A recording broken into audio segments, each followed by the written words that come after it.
Hello guys, welcome back again sa ating YouTube channel no, The Action Man. Una sa lahat, may grab shoutout po sa lahat ng mga kakamping at sa mga hindi man mga kakamping. Kung interesado ka sa video ito, patapusin mo na hanggang dulo at huwag nyo nang kalimutan na i-like at share ang ating video para malaman naman iilan sa ating mga kababayan na nagtutulog-tulugan sa katotohanan. So muli naman nagbabalik ang nag-iisa yung host na si The Action Man para magbigay ng komentaryo at reaction sa mga mainit ng issue ng bayan. So ito ho mga ka-action no, may gusto lang ho ako na i-share sa inyo regarding po sa latest update dito kay Vice President Sara Duterte. Kanina nga po, tinorn over niya na ang DepEd dito kay panibagong secretary ng DepEd na si Senator Angara ho mga ka-action. Pero ang pag-uusapan ho natin dito, ito po, no, hindi daw siya atin talaga ng SONA. Pero magmo-monitor daw siya kasi nandito lang naman daw siya sa Maynila. So ibig sabihin manood lang daw ho siya. Sus nako po. Makipagchismisan pa pala. 'Di ba mga ka-action? At ito, tinanggihan niya ang pakiusap ni Mr. President Bongbong Marcos. Ano bang klaseng pakiusap ni Mr. President Bongbong Marcos at tinanggihan ni Vice President Sara Duterte? Bago tayo mag-tuloy-tuloy, panoorin muna natin at pakinggan ang nasabing video. Dito ako sa Manila manonood ng SONA. Wala pa nagawa yung aking schedule for Monday. Pero ang siguro ako ay nandito ako sa Manila. Magmumonitor pa rin si Vice President Sara Duterte sa isasagawang ikatlong State of the Nation Address o SONA ni Pangulong Ferdinand Marcos Jr. sa Lunes. Sa panayam kanina kay VP Sara kaalingsabay ng turnover ceremony sa DepEd, sinabi nito na manonood pa rin siya ng SONA at naririto siya sa Maynila sa July 22.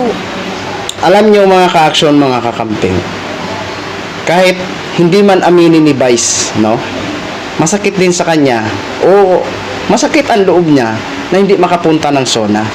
Pero ito, nagpapakita lang talaga ito na parang pinapaninindigan niya na, no, na talagang may sama ng loob siya dito kay Mr. President Bongbong Marcos. Ayaw niya lang sabihin, no, kasi biruin mo ha, hindi siya atin. Pero manunood siya o magmo-monitor siya sa SONA. So ibig sabihin, manunood lang siya siguro sa TV niya, 'di ba? Alam natin ang nararamdaman ni Vice, 'di ba? Nalulungkot din niya na hindi makasali doon sa SONA. Pero tinitiis niya na lang, no?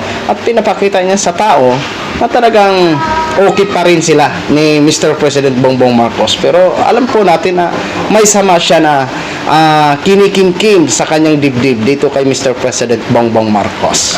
Di ba?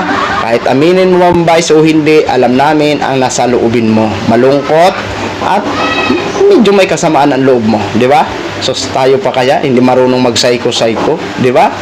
Kahit na ho tayo siguro kung halimbawa tayo ang sa lugar ni Vice President, siyempre hindi man natin aminin pero ang sakit sa dibdib. 'Di ba? Ang sakit sa dibdib na hindi ka nakasali bilang Vice President ka ng Pilipinas, wala ka doon sa SONA na kung saan aasahan o inaasahan ang magiging participation mo doon sa SONA. Pero kung sabi nga ng mga naga-comment, huwag ka na lang pumunta kung puro na lang kasinungalingan ang sasabihin mo. Ayon sa mga naga-comment diyan sa nasabing video. Okay? Ituloy ho natin. Nauna nang sinabi ng Vice Presidente na hindi siya dadalo sa tao ng ulat sa bayan ni PBBM at itinalaga ang kanyang sarili bilang designated survivor. Nilinaw rin ito na hindi ito biro o isang bomb threat. Sadya lamang aniya na marami ang hindi nakaunawa sa kanyang naging pahayag ukol sa pagiging designated survivor niya. Alam niya mismo sa sarili niya na hindi ito biro. Pero bakit sinabi mo yan? 'Di ba? Ang gulo din minsan ni Vice 'Di ba? Alam niyo sa totoo lang ang psycho ko kay Vice, no. Minsan nasasabi niya ang isang salita na hindi niya pinag-iisipan, 'di ba? Siya mismo umamin na hindi biro, 'di ba? Kasi hindi naman talaga dapat ibiro 'yun, 'di ba? Kasi una-una hindi ka aaten. Tapos yung pa sasabihin mo. 'Di ba? Anong ibig sabihin, no?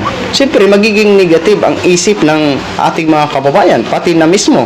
Kasi una, sinabi mo hindi ka aaten, tapos yun ang sasabihin mo. Marami naman pwedeng alibay o marami kang pwedeng sabihin. Pero nakaka-turn off lang kasi o nakaka-disappoint na sa dami ng sasabihin, yun talaga ang sasabihin mo at inappoint mo ang sarili mo bilang isang designated survivor. Oh, alam mo pala na hindi biro, bakit mo sinabi? 'Di ba? Ayan tuloy, pinag-usapan ka ng taong bayan, 'di ba? O hindi na rin kasalanan ng taong bayan kung pinuna. At hindi lang mga ordinaryong Pilipino ang nagpuna ha, pati mga congressman, senator, hindi natuwa sa sinabi mo na inappoint mo sarili mo bilang isang designated survivor, di ba? Kung hindi ka sana a-attend, edi sana huwag na ano-ano ng mga salita, no? Kasi ikaw mismo, alam mo sa sarili mo na hindi magandang biro yan, di ba? O, ituloy natin. Samantala, sinabi rin ni VP Sara na wala pa siyang plano para sa 2025 midterm elections. Aniya, nagkausap na rin sila ng kanyang ama na si dating Pangulong Rodrigo Duterte at pinakiusapan umano siya nito na tulungan sa pangangampanya ang mga kandidato sa ilalim ng PDP Laban. Sa isa namang pagkikita namin ni President Duterte, former President Duterte, by chance nakita kami ni former President Duterte, inimbita din niya ako na mangampanya, tumulong, sumuporta para sa mga candidates ng PDP. So sinabi ko din sa kanya na hindi muna ako sasali sa midterm elections. Maging si PBBM umano, pinakiusapan siya noon na tulungan ang magiging senatorial candidates ng administrasyon. I think I can speak about this already. I think i-confirm din niya ni President Marcos. Before ako nag-resign, meron kaming isang meeting kung saan inimbita ako ni President Marcos na sumali, tumulong sa administration para sa mga senator candidates. At sabi ko sa kanya, sabi ko hindi muna ako sasali sa midterm elections. Dagdag pa ni VP Sara. Oh, ayan ha. Kinausap siya ni Mr. President Bongbong Marcos para tulungan ang tatakbo ng mga senator sa administrasyon. Pero sabi niya, hindi siya sasali muna sa midterm election. O, syempre naman, di ba? Klaro-klaro na tinanggihan niya ang nasabing pakiusap ni Mr. President. Siyempre, nag-usap sila ni tatay niya na tulungan ang mga senator na tatakbo sa line-up ng papa niya. Siyempre, doon talaga yung tutulong mga ka-aksyon, mga kakamping, no? Hindi naman pwede na ang suporta niya ibibigay sa kay Marcos. Samantala, ibaliwala niya yung line-up ng papa niya, di ba? Siyempre, doon talaga yung tutulong. Kaya tinanggihan niya ang pakiusap, no? At sinabi niya na lang na hindi siya sasali sa midterm, di ba? Pero alam po natin na ang susuportahan niya, ang tutulungan niya, yung mga kalyado na sa line-up ng papa niya, di ba? Klarong-klaro po yan, mga ka-action, mga kakamping. Sara, pagkatapos ng SONA ay mayroon siyang nakatakdang pakikipagpulong kay Senator Bongo at Senator Ronald Bato de la Rosa para sa isang masinsinang pag-uusap. Jed Meresina. Ayan. Pagkatapos ng SONA, ayan, nakatakda siya na makipagpulong o makipagkita kay Senate Bato de la Rosa at Senate Bongo. Siyempre, pag-uusapan na nila yung papalapit siguro na eleksyon. Kung paano sila manalo. Di ba? Kaya yan mga ka-action, mga kakamping at sa mga loyalista, kayo na po ang bahala maghusga kung sino ang inyong ibuboto.